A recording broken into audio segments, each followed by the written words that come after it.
درود دوستان، خیلی خوش اومدید به چنل تایگر گیم. من مهدی ام و امروز با یک ویدیو آموزشی جدید دوستان دوباره برگشتم خدمتتون. خب دوستان، همونطور که از تایتل این ویدیو مشخص هستش، امروز قرار بهتون نحوه ساخت اکانت ریژن آمریکای پلی استیشن آموزش بدم، اونم از طریق سایت خود رسمی پلی استیشن. خب دوستان، اگه شما هم توی ساخت اکانت PSN که همون پلی استیشن مشکل برخوردید، این ویدیو میتونه مشکل شما رو رفع بکنه. پس تا انتهای ویدیو هم با من همراه باشید تا این آموزش خفن رو یاد بگیرید و ازش استفاده بکنید. خب دوستان، برای اینکه شما بتونید در واقع اکانت پلی استیشن آمریکا رو بسازید، نیاز هستش که یک ایمیل از قبل تهیه کنید. حالا بر فرض مثال من ایمیلم اونجا از قبل اوکی کردم برای این آموزش. شما میتونید حالا از ایمیل های مثلا با پسوند یاهو، جیمیل و اوتلوک و هاتمیل هم و سایر ایمیل های دیگه که خود سونی اونا رو تایید کرده استفاده بکنید واسه ساخت اکانت. خب برای اینکه حالا ما بتونیم اکانت پلی استیشن توی ریژن آمریکا بسازیم، نیاز هستش که ما در واقع به استور پلی استیشن آمریکا دسترسی داشته باشیم. پس کافیه توی مرورگرتون این عبارت رو بنویسید: استور پلی استیشن US. با سرچ ساده برای شما اینجا به نمایش در میاد. شما فقط کافیه که اینجا چک بکنید داخلش US رو نوشته باشه که مربوط به صفحه خرید پلی استیشن استور آمریکا هست. ما اینو باز میکنیم. خب همونطور که می‌بینید بچه‌ها، من الان در حال حاضر با VPN وارد سایت شدم و حالا برای اینکه ما مطمئن بشیم که در واقع اون ریژنی که مد نظرمون هستش و قرار هستش که ما این اکانت رو تو ریژن آمریکا بسازیم، کافیه که این آدرس بارمون به این پسوند بعد از اسلش دقت بکنیم. همونطور که مشاهده می‌کنید نوشته شده ENGB که مربوط به انگلیس هستش و میتونید از قیمت بازی‌ها رو هم اینجا متوجه بشید که و چک بکنید و ببینید که اینجا در واقع قیمت‌ها همه به پوند هستش و نماد دلار نیستش. خب ما اینجا فقط کافیه تو این آدرس بار بعد از دش اول اینجا رو تغییر بدیم به US. چون من VPN هم بچه‌ها ست روی لوکیشن انگلیس، به خاطر همین صفحه پلی استیشن انگلیس واسه من هست. خب اینجا می‌بینید که الان واحد پولی ما به دلار تغییر کرد و ما از این بابت هیچ مشکل خاصی رو نداریم. هرچند که بچه‌ها این میتونه در واقع توی مرحله ساخت اکانت دوباره اونجا ما ریژن رو تغییر بدیم و هیچ موردی هم نداره. ولی خب بر فرض مثال شما میتونید از قبل این کارو بکنید و مطمئن بشید که وارد استور پلی استیشن همون آمریکا بشید. خب ما این بالا ساین این رو میزنیم.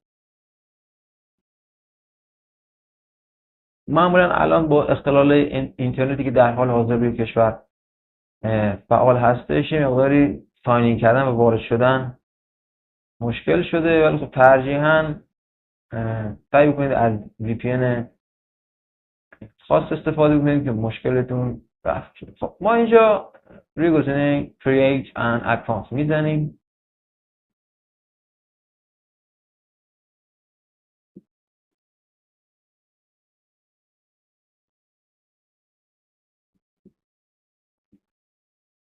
خب همونطور که می‌بینید صفحه داره برای ما بارگذاری میشه. اینجا سرعت اینترنت رو فقط بگیرید، پشمام. خب اینجا بچه‌ها از ما یه سری اطلاعات رو میخواد: تاریخ تولد، ایالت و بقیه مواد. خب ما اینجا بچه‌ها ریژن اکانت رو اینجا تعیین میکنیم. حواستون هستش که اینجا روی انگلیس نمیذاریم و یا سایر کشورهای دیگه روی یونایتد استیت میذاریم. پستال کد بچه‌ها برای اینکه حالا این ایالتی که شما حالا زمان خرید بازی اون موقع به قیمت اون بازی مالیات افزوده نشه، من اینجا توی نوتپد اینجا ایالت واسطتون میذارم، شما میتونید ازش استفاده کنید. کشور آمریکا، فلوریدا میامی و اینم پستال کد هستش. خب شما میتونید از اینجا استفاده بکنید، از این مواردی که من اینجا نوشتم میتونید اسکرین شات بگیرید. خب من اینا رو وارد میکنم.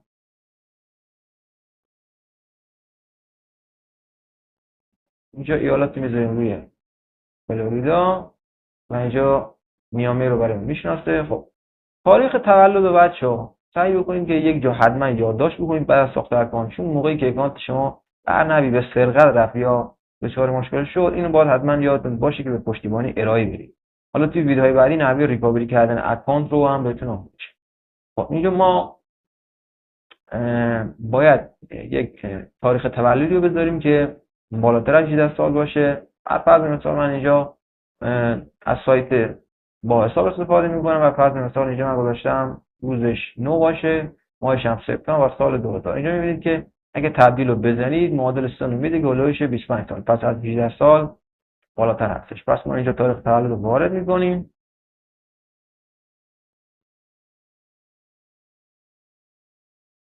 اینجا رو میذاریم 2000 و نکست رو میزنیم.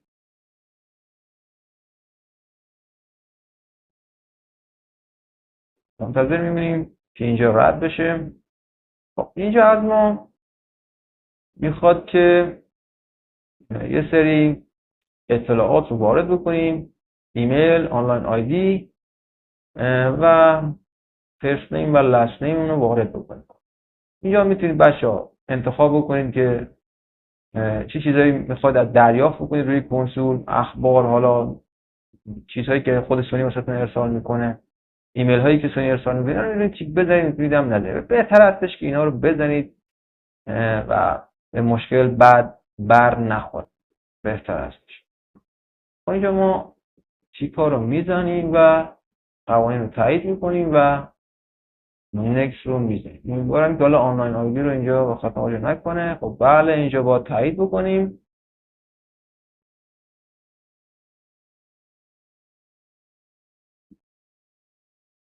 خب اینجا باید واسه اکانتمون یک پسورد تایید. من پسورد رو ست میکنم اینجا. خب این هم از پسورد. create an account رو میزنیم.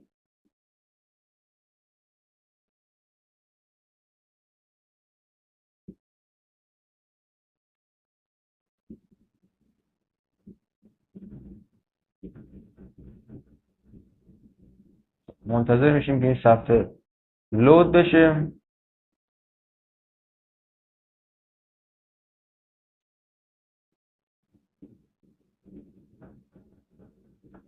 خب اینجا برای ما یه ایمیل تاییدی از سمت پلی استیشن ارسال میشه که ما باید اونو تایید بکنیم. خب برمیگردیم به در واقع جیمیلمون. اینجا میبینیم که ما ایمیلی رو از سمت سونی دریافت کردیم.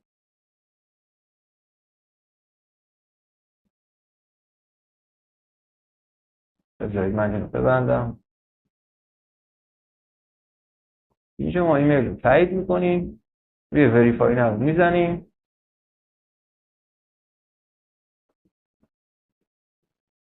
معمولا یکی دو تا ایمیل ارسال میشه. شما سعی کنید هر تعداد ایمیلی که اومد و تاییدش رو بکنید که مشکل بر نخوره.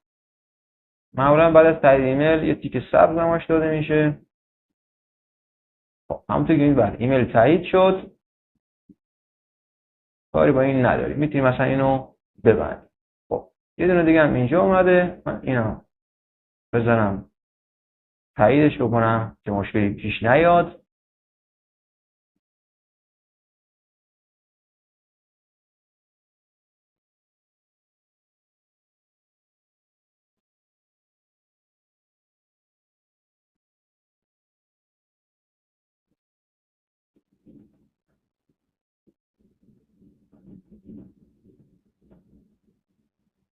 خب منتظرم هنوز. بله اینم تایید میشه و دیگه کاری با این صفحه نداریم فعلا و برمیگردیم اینجا و ما این گزینه رو میزنیم و منتظر میشیم حالا که صفحه بعد لود بشه. همونطور که میبینید این بالا داره صفحه رفرش میشه و همونطور که الان شما ملاحظه میکنید الان بالا سمت راست در واقع این قسمت ما پروفایلمون رو ببینیم.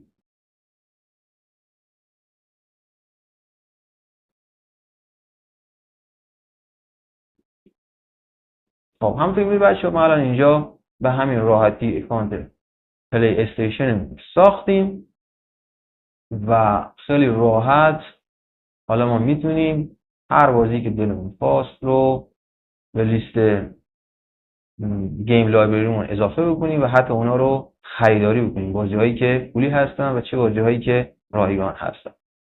خب دوستان این بود از ساخت اکانت پلی استیشن ریژن آمریکا.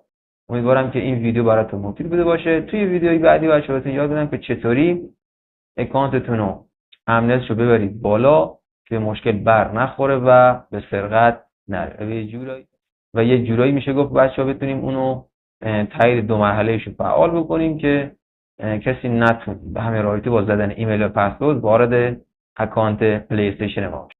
خب دوستان منتظر ویدیوهای بعدی از چنل من باشید تا یه ویدیوی دیگه همتون رو میبینم.